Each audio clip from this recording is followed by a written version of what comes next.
Turashima Imana rero kuko Imana yongeye kutugirira neza. Ni wa musaza Kalisa Callixte. Uyu munsi Imana yongeye kutugira neza rero kugira ngo twongere tugaruke kuri iyi mikoro, aho twitegeye tuganiriza abera kuko iyi minsi iragoye. Niyo mpamvu rero abantu muri iki gihe, kubera ko abantu batugarijwe n'ibintu byinshi, abantu bamera nk'abantu basinziriye. Noneho rero ndavuga ntariko uwasimbuka tukaganira tukareba uburyo twagira ibyo twakora kugira ngo abantu babone uko bitegura muri iyo minsi irimo kuza. Noneho rero ndashaka kugira ngo tuvuge ku kintu bita itorero. Itorero ni iki? Iri torero ryitwa itorero rya Kristo. Ntabwo mvuga itorero ADPR, itorero abadiva, oya, ni itorero rya Kristo, itorero rya Kristo. Noneho iri torero rya Kristo, itorero ni iki ubundi? Itorero wagereranya ni imyaka iri mu kigega, imyaka iri mu mufuka. Noneho igihe cy'ihinga rero, igihe cy'ihinga umuhinzi afata ya mbuto, afata ibishyimbo, noneho agashyira ku ntara, agatoranyamo ibyo ashaka guhinga, ni ibizima ashaka guhinga. Noneho ibyo amaze gutoranya, ibyo byitwa itorero. Noneho ikindi, itorero, ibi bishyimbo yatoranyije, ejo ushobora kubishyira hanze ukongera ugatangira kuramo ibipfu. Ni ukuvuga ngo nanone Imana izongera itoranye. Yadutoranyije mu bandi bantu, ariko izongera itoranye. Noneho iri torero rya Kristo niryo Kristo ubu ngubu tumutezeho ngo arahagarara ku bicu ku munsi tutazi, ahamagara ab'itorero bazamuke. Ntabwo ari abantu bose bazazamuka, ntabwo ari abanyamadini bose bazazamuka, oya, nabo ngabo Yesu yigeze ababwira ngo azabwira ab'ibu buryo bwe ngo mwebwe nimuze muhabwe umugisha, mwarazwe isi ikiremwa.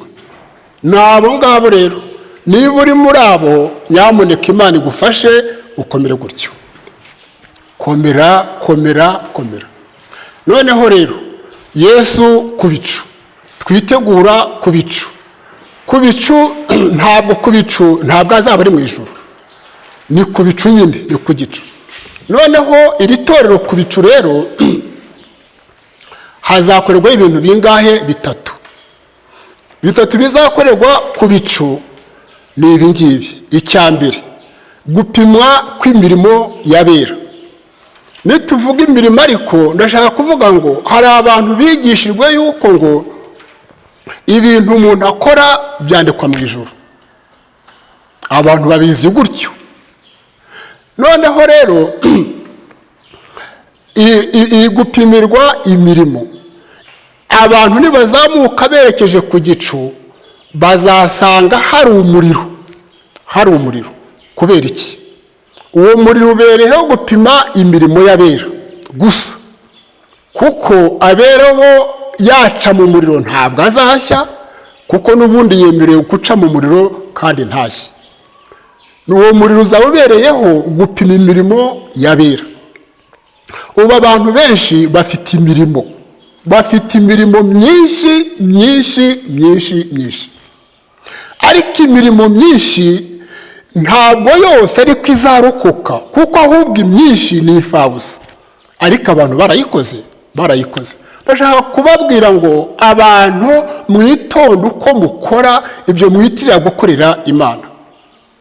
Ubundi mbere y'uko uvuga ngo gukorera Imana, banza umenye ko ari we wikorera ahubwo, kuko ni inyungu zawe. Noneho rero ndashaka kubanza mvuge ku mirimo ipfuye izaca mu muriro igashya, ariko barayikoze. Iyo mirimo iteye gute? Uzareba kugira ngo uzamenye imirimo wakoze y'imfabusa. Uzabona umuntu, hari igihe Yesu aza yigeze kubwira abantu ngo naje meze gutya, nzi iwawe ntiwangirira gutya. Burya araza, inshuti zanjye, n'uyu munsi araza. Ubu ushobora kubona umuntu akazakubwira ati numvishe bambwira inkuru z'aha ngaha, niba ari umuntu wanjye ugenze gutya, niba ari imibereho imugenjereje gutyo, akababwira ati umva rero ntizi ishati nambare njye gusa umuntu. Ese mpaka kantu ndebe uko nakwirengera, ndebe ko bwacya. Ugatangira ukamuhakanira yuko nta kintu ufite, ukamusezerera cyangwa gusezeraho akigendera. Noneho umwuka akamanuka akaza muri wowe, noneho ugatangira ugashya ubwoba, kuko Imana ibwiye nde wa muntu ngo reka njye kukwihera ibintu, reka njye kukwihera ibintu babikumye, njye kukwihera ibintu. Noneho ukumva muri wowe ugize agashyushyu, ukumva ukamwambura uti garuka, nuko akagaruka. Ibyo ngibyo ugiye kumuha umenye ngo urakoze, agiye kurya ibyawe, agiye kwambara imyenda yawe, ariko ni imfabusa. Ikintu cyose ukoze kitavuye mu mutima wawe ngo ugikore nk'ikintu gikoze ushaka ukunda, ni zero. Ni ukuvuga ngo imirimo yawe mibi n'imirimo yawe myiza byose bijya mu gikapu cyawe, bijya mu gikapu cyawe, bijya kuri konti yawe. Noneho rero igihe kizagera rero nusoza, kandi nongere mvuge ngo abantu benshi bafite imirimo ipfuye izanyura mu muriro igashya. Noneho rero iyi mirimo rero dufite mu bikapu byacu ntabwo imirimo igenda imbere yacu, oya. Noneho igihe kizagera umuntu kigeze akaba ashoje arangije, ni ukuvuga ngo nta kirino ahubwo arashoje. Iyo ashoje rero agiye n'ibikapu byajyana nabyo. Imana ishimwe cyane. Bigenda bimukurikiye, imirimo ye igenda igira gute, imukurikiye bakajyana. Ntabwo imirimo igenda imbere y'umuntu, ahubwo imirimo igenda inyuma y'umuntu. Iyo mirimo rero niyo izaca, wowe uzaca mu muriro n'ibikapu byawe ukururana, nuko uzajya kurenga umuriro, hasigaye duke. Ariko Imana ishimwe, kuko umurimo w'umuntu uko uzaba uri kose, ndakubwiye nurokoka uzaguha inyungu. Imana ishimwe cyane rero. Noneho rero ubwo ni ukuvuga ngo icyo ni icyambere kizakorerwa hehe? Ku bicu. Icya kabiri kizakorerwa ku bicu, Yesu azadushushanya nuko ari, azadushushanya nk'uko ari, kuko uko biri kose nubwo tuzaba twagiye, ariko turi abantu, twabaye mu isi, turacyafite gahunda y'isi. Niyo mpamvu rero Yesu azadushushanya uko ari, uko azasa niko tuzaba, niko tuzasa, afite uko azatugenza rero, biri muri we. Icyo ni icya kabiri. Icya gatatu ni ugushimira. Ndashaka kubabwira abera, nyamuneka mukangukire ibi bintu kuko biratureba. Nyamuneka ahari aho wenda ibi nubyumva biratuma wabona uko ukora imirimo. Kandi ikindi tukigarutse ku mirimo, igihe cyose uzumva ukoze ikintu umuntu akavuga ati Imana iguhe umugisha, ariko nanone Imana iguhe umugisha, ariko wirinde iki? Hari abantu bajya bakora imirimo bakayigarura inyuma. Yesu yaravuze ngo kubwo kwawe k'uburyo ni gukora ikintu kw'imoso ntikuzabimenye. Hari umuntu rero ujya kumva ngo akumva afite ibintu birimo kumuryaga, ntamenye ibyo, ntamenye ko Satani arimo kurwana nawe. None umuntu agatangira ati muri no minsi nazimaniye umuntu yaramfanye, ukavuga ati namutije ikote araryambara ariko yaje yagihindanyije, ibintu nk'ibyo. Ibyo ngibyo ntugire ngo biva ku Mana, nshuti yanjye. Oya, reka, ntabwo biva ku Mana. Ahubwo niba wakoze ikintu, ceceka, bikuceceke. Ngiye imirimo izakujya imbere, ngiye imirimo izakugira umumaro, Imana ikayiguhembera. Ni imirimo yawe uzahemberwa, niramuka irokotse urahirwa.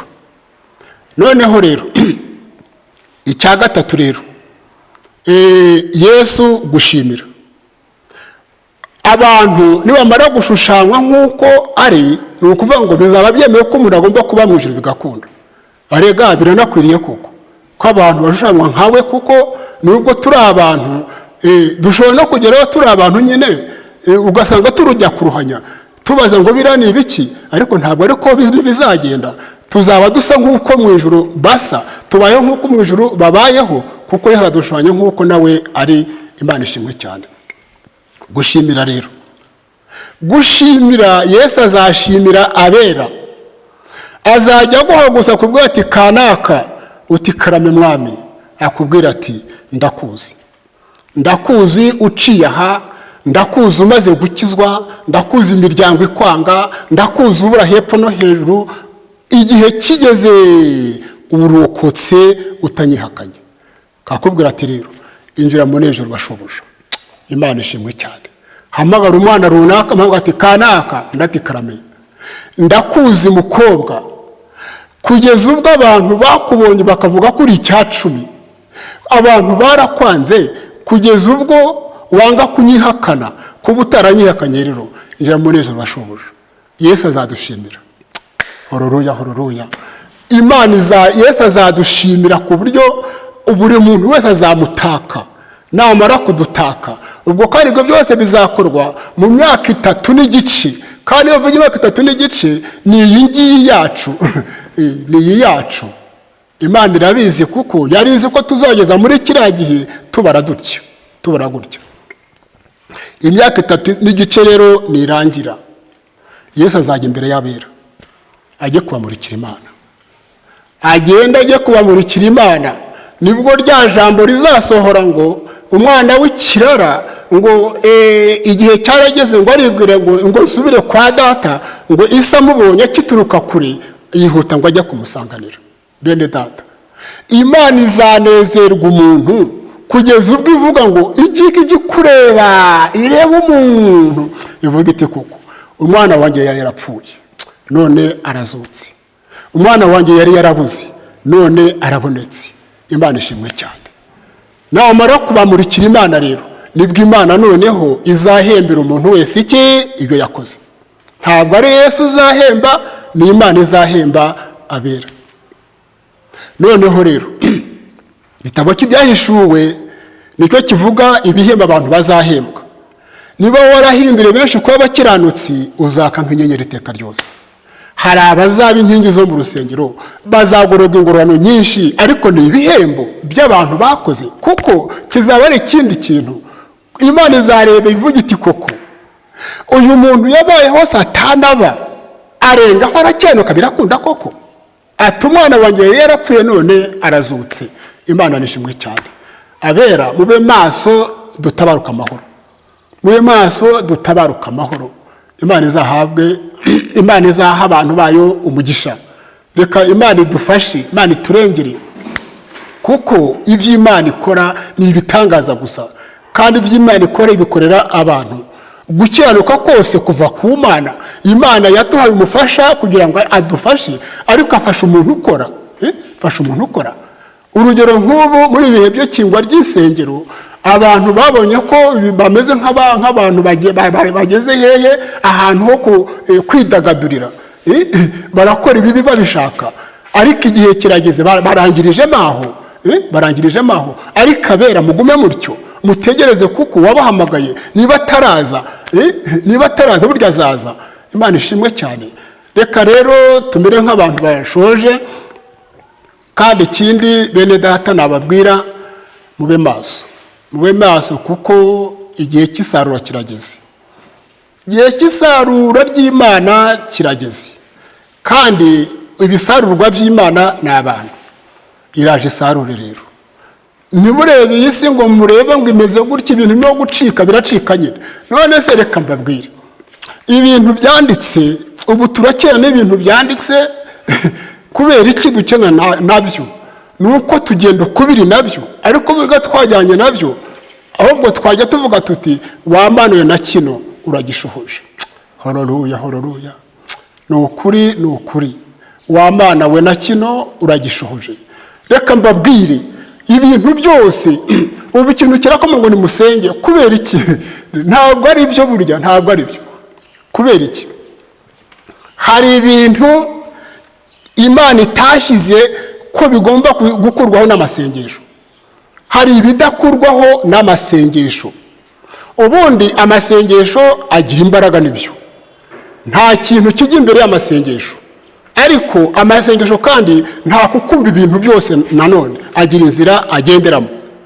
Ni ukuvuga ngo ikintu cyose kiri mu nzira y'amasengesho, amasengesho akivanaho paka akagenda no ku rugi rw'Imana akarukomanga. Ariko hari ibintu bitashyizwe mu masengesho. Urugero, Yesu yaravuze ngo muzumva intambara. Izo rero n'abavuga ngo tuzumva intambara, kandi yaravuze ngo mwirinde mudahagarika imitima kuko bitazabura kubaho. Ibyo rero ntabwo ari mu masengesho. Amasengesho ntiyabikuraho, bigomba kubaho byanga bikunda. Ni nayo mpamvu ubu ngubu iyaba twajyanaga n'ibyanditse, wajya uvuga uti wamanawe na kino uragishohoje, haleluya, na kino uragishohoje, n'iki ngiki uragishohoje, n'iki ngiki uragishohoje. Niyo mpamvu usanga rero kubera ko turi kure y'ibyanditse, bisohora tubireba biciye mu maso yacu, ariko nta muntu uvuga ngo nta kino kirasohoye, ahubwo ni musenge. Barasengera ibiki koko? Yesu yaravuze ngo mwirinde mudahagarika imitima kuko bitazabura kubaho. Wasenga bizabaho, utasenga bizabaho, kuko ni igihe cyabyo. Imana rero nishimwe. Reka rero none tumere nk'abashoje. Nanone ya nomero yacu ni 078 91 6 200. Dushimye Imana Nyiringabo. Yesu abamugisha. Murakoze. Reka dusenge Imana. Mana Data wa twese uhoraho, waraducunguye turabawe Mukiza, izina ryawe rihabwe icyubahiro. Ndagushimiye kandi ndagushimiye. Ndagushimiye kandi nzagushimira. Nkiriho nzagushima kuko uri Imana yacu. Nukuri ibyo wavuze urimo kugenda ubisohoza. Dusengeye abera kugira ngo Mwami Imana yacu babashe, ndibuke amagambo wigeze kubwira abigishwa bawumaje kuzuka, ngo ubungure ubwenge kugira ngo basobanukirwe n'ibyanditswe. Haleluya, haleluya, Mwami Imana yacu, haleluya, haleluya. Nukuri Mana yacu, iki gihe cya none kangura abera basobanukirwe n'ibyanditse, kuko urimo gusohoza ibyo wavuze. Abantu barimo kubirebesha amaso yabo, ariko ntabwo babyitayeho. Mwami Imana ishobora byose, ariko ndakwinginze ngo tabara Mana, tabara, tabara, tabara. Turagushimiye rero ko tukugireho umugisha uyu munsi, tukaba dushobora ibyo twagomba gusohoza n'ubundi, mu izina rya Kristo Yesu, amen. Muri iki kiganiro turatumikira Muganga Innocent, niba ufite amarozi mu mubiri wawe, uburozi bwo baroga bw'uburyano, bihuherano, bya bindi batereza abantu, amarozi y'amoko yose, Muganga Innocent ashobora kukuvura mu gihe gitoya rwose. Ndamugushimiye, ntabwo ari umupfumu, ni umuvuzi, kandi murabizi yuko gusenga ntibikuraho kwivuza, kandi no kwivuza ntibikuraho gusenga. Muganga Innocent rero arakuvura uburozi bukire, nudakira uzampamagara umbwire ntabwo nakize. Atuye he? Muganga Innocent bashobora kumubona kuri 0783 17 9 2 5